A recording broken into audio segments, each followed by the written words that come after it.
All right, welcome back. I've been pondering this question for a long time.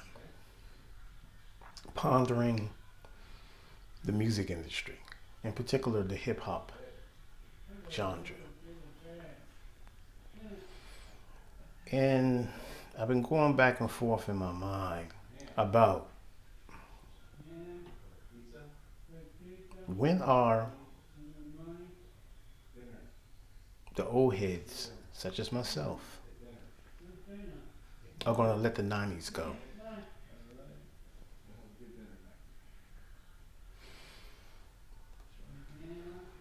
When are we supposed to move past the 90s, the golden era of hip hop? There's the new era out now, the new wave of artists, hip hop artists, male and female, who are doing their thing.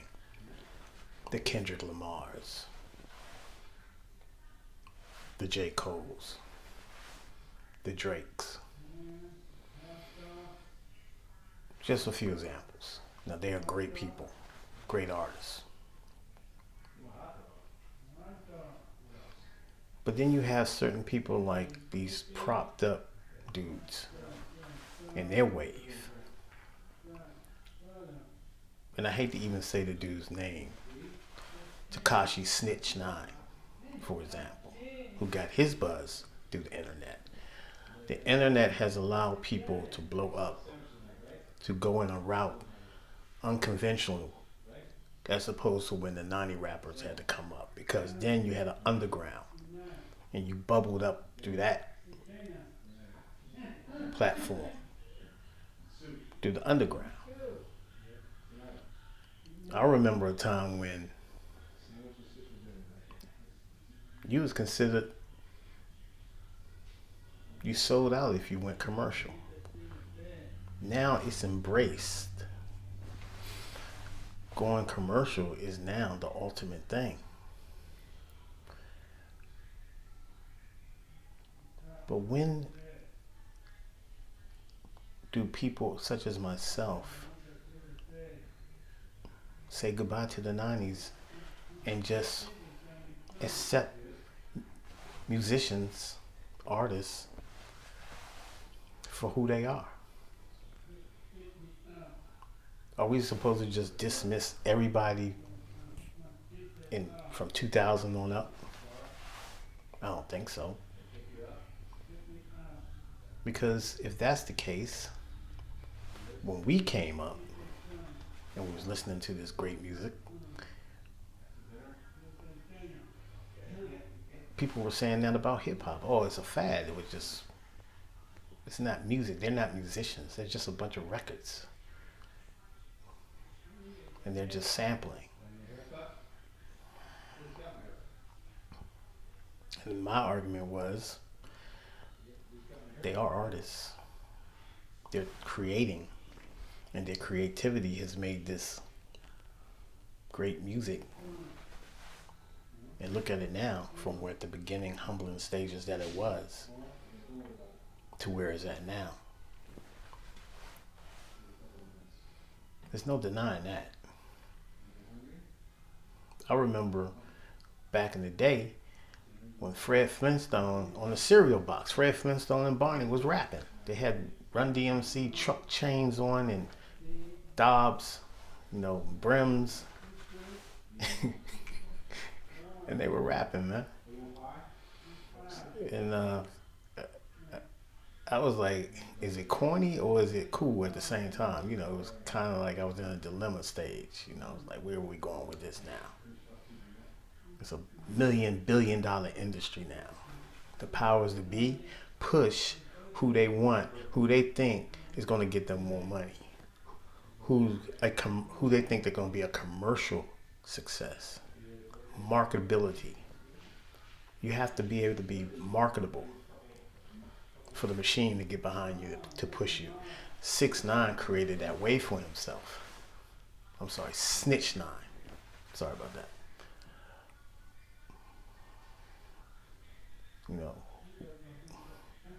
The young dude had many faults, Many, he was counterfeit though. He was counterfeit dude from the beginning, pushed by his set, the non-trade bloods. But they got caught up in provoking people. Their whole market plan was, if you're not in the news, you're not successful. So by any means necessary, make headlines, make news. And it worked.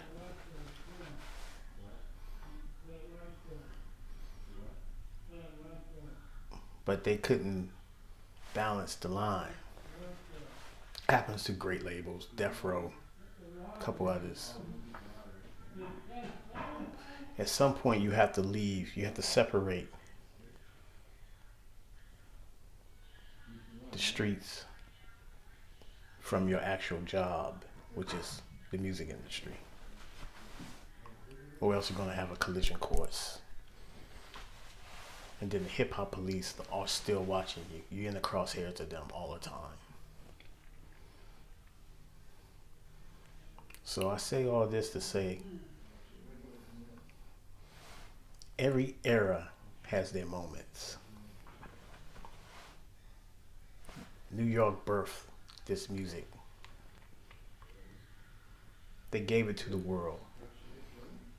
The world adopted it, and they took it and put their little spin on what they did to it. West Coast, Midwest, down South.